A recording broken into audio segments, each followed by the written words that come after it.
Hello. I am ManlyPebbles, and welcome to the world of ManlyPebbles.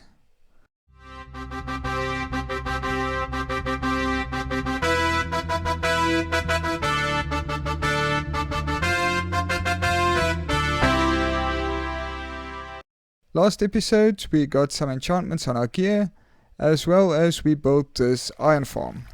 So in between episodes, I added this timer for the villagers to be able to sleep in between, otherwise they won't spawn any new iron golems. So let me quickly show you guys how this works before we move on to this week's episode. Up here we've got a traditional ether upper clock that sends out a signal this side into a pulse extender that goes down below to power or depower the pistons to give line of sight between the zombies and the villagers on both sides. So currently this goes off at around every 34 seconds. I can calculate it better, but I don't think it's really necessary. So for this week's episode, my original idea was actually to expand our villager trading hall, but then I realized I don't have nearly enough resources to build a building for that. And part of this build that I want to do is I want to use some of the nether update blocks that I haven't really built with before. So for this week's episode I'm gonna skip that, and I'm actually gonna build a few more contraptions or farms that will make building the trading hall a lot easier.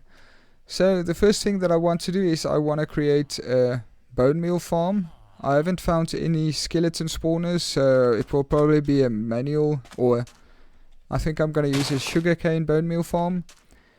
And then I also want to create a super-smelter, and we'll see, maybe an extra farm or two.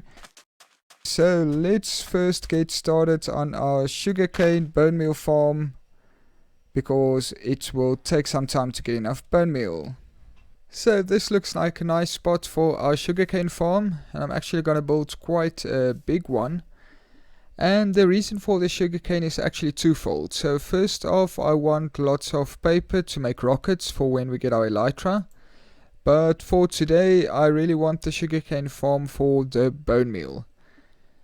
So the bone meal I'll probably use for quite a few things, but for today mainly I also want to build a huge fungus farm or a nether tree farm. And that will use a lot of bone meal. So let's get started.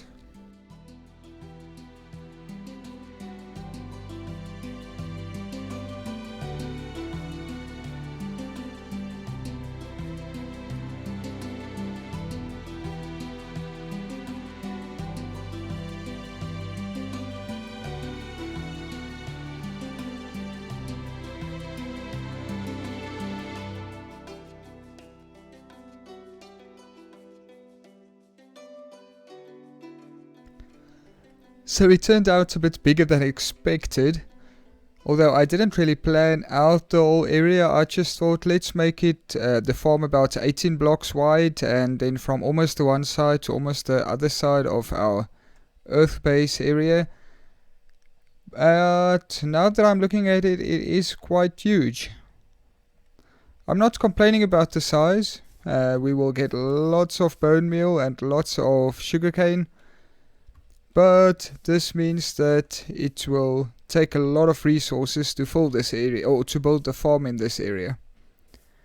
So I already set up most of the stuff that we'll need, and this is it. So we have almost 13 stacks of rails. I used almost all of my gold for the powered rails, and then a lot of the iron also went into the rails, as well as the hoppers and the mine carts as well that we're going to use. I think I used about a stack and a half of iron blocks to prepare for this. Not iron ingots, iron blocks. But yeah, I'm excited to build our new farm. So I don't think I'm going to do a time lapse for this one, but I will show you some of the steps along the way. So before we start, let me quickly show you guys how this farm will work. So here on the bottom area we'll have all the rails with the minecarts going back and forth to pick up all the sugarcane. Then on top of that we'll have our dirt to plant the sugarcane in, and then I have a couple of stairs to put in water so the sugarcane will grow. And then the way of harvesting for the sugarcane is I'll put up a flying machine over here that will go back and forth on a timer so it won't be too laggy. So first off, I'm just laying the tracks down for our minecarts. I must say this actually kinda looks cool from up here, especially the lines that the powered rails make. But anyway, next we need to power all those rails. Using redstone blocks instead of levers would have been faster, but the save in resources make up for placing and flicking all of these levers. Next we can craft all of our hopper minecarts and test them out to see if they're working properly, which they don't. This is what happens when there are no blocks to prevent the minecarts from derailing. So let's quickly fix that and let's test it once more. It should work this time. Awesome, on to the next step. Now we can add some of the stairs that we will waterlog later to give water to the sugarcane. Followed by the dirt blocks.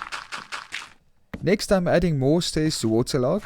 The reason for this is because unlike other crop farms, sugarcane needs water adjacent to it. Now it might have been easier just to plant the sugarcane in rows with water in between them, but the way in which I'm doing it uses up a lot less space for water, meaning we have more space to plant sugarcane. Then we can add the water. And finally we can plant the sugarcane that I grew over here. I must say I'm quite happy with our progress so far. We've planted about a quarter or so of the area, so I'll just have to wait for the sugarcane to grow before we can cover the rest of the area. Then all we have left to do for this farm is to put up some walls, add our flying machine and finish the collection system. So while I was waiting for the sugarcane to grow, I made some new friends for us. So here we have a nice cheap Silk Touch librarian. I mainly wanted Silk Touch to bring over mycelium from, or not mycelium, to bring over nylium from the nether. And then I got a bit confused between looting and fortune, so I got this looting villager, but I actually wanted fortune on my other pickaxe. So then this side I got my fortune librarian as well. So now I've got looting on my sword, I've got one pickaxe with Silk Touch and another one with fortune. So now we can add the last of our sugarcane before we build our flying machine. But as always, before we can move on, we need more resources. So at the moment I only have 7 slime blocks and I need about 16 to construct our flying machine. So off to our iron farm to get some slime, because apparently that's how it works in our world.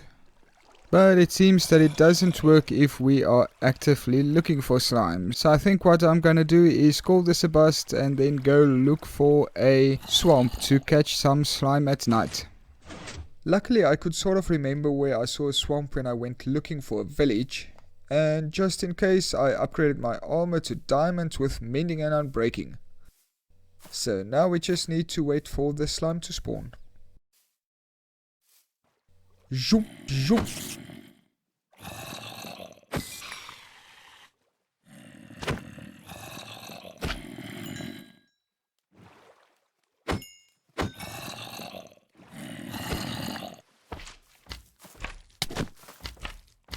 Give me that slime.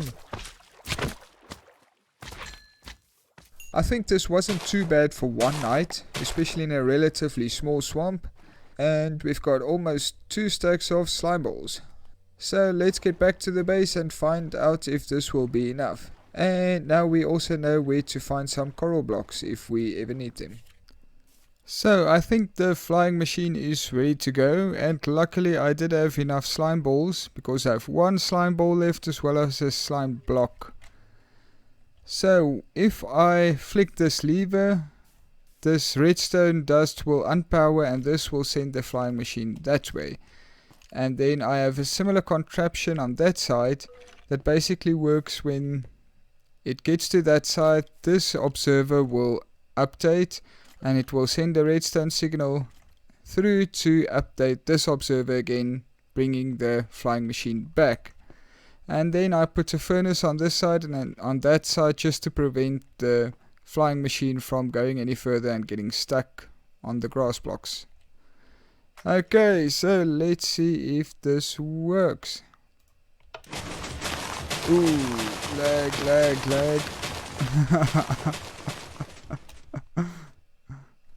And I'm not even playing on a server and it's this laggy.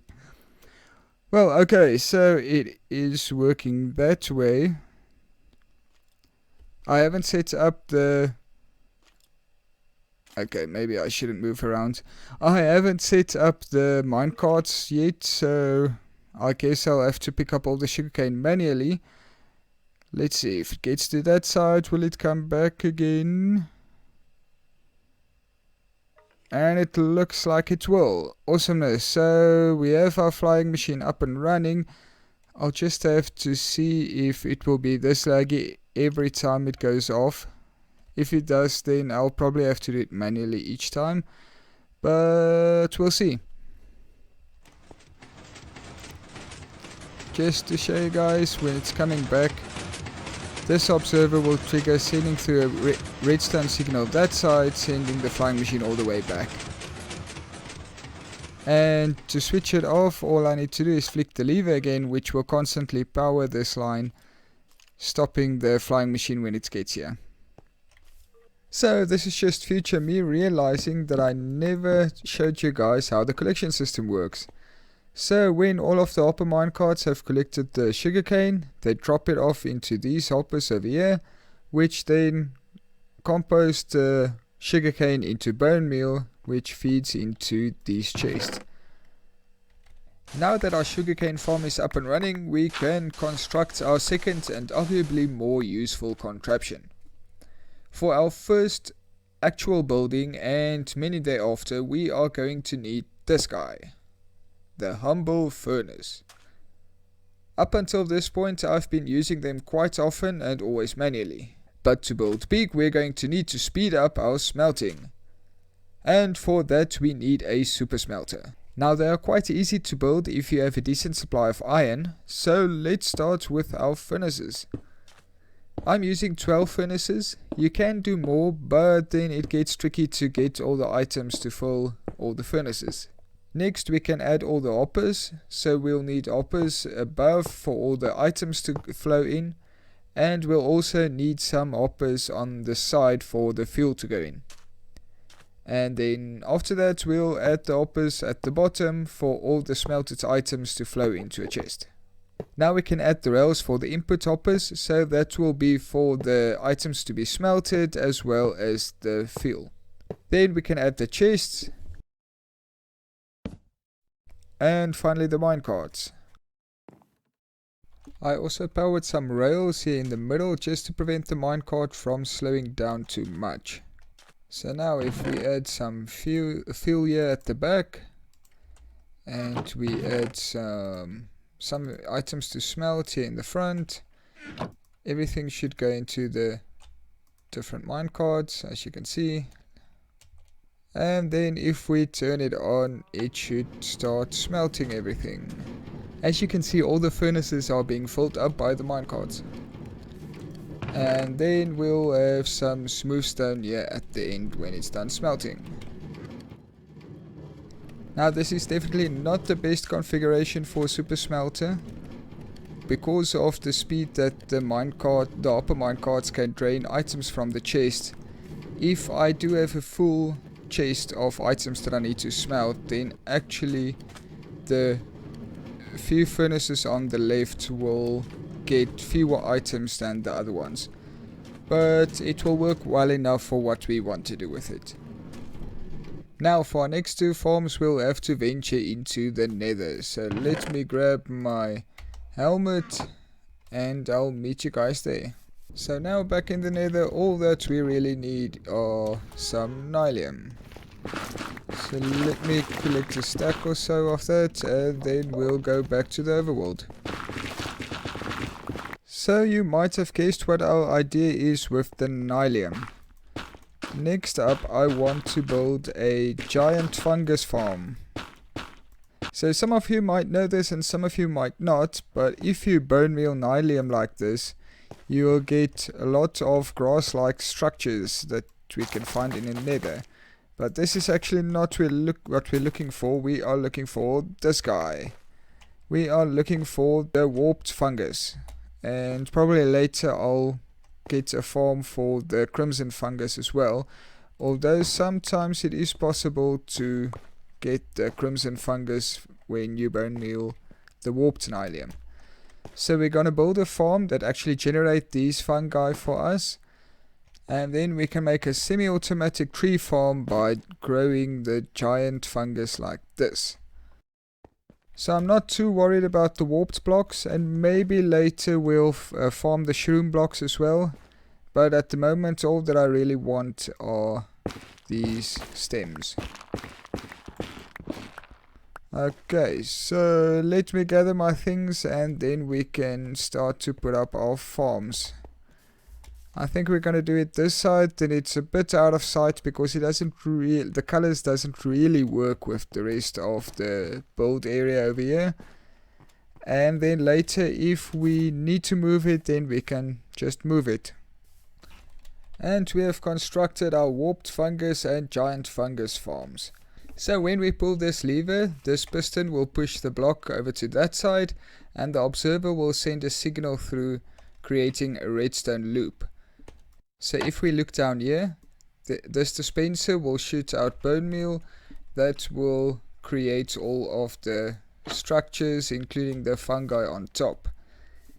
Then after that, in the back the redstone will loop around, go into the dispenser to power it to dispense the water bucket, and then again to retract the water. And then we'll start all again.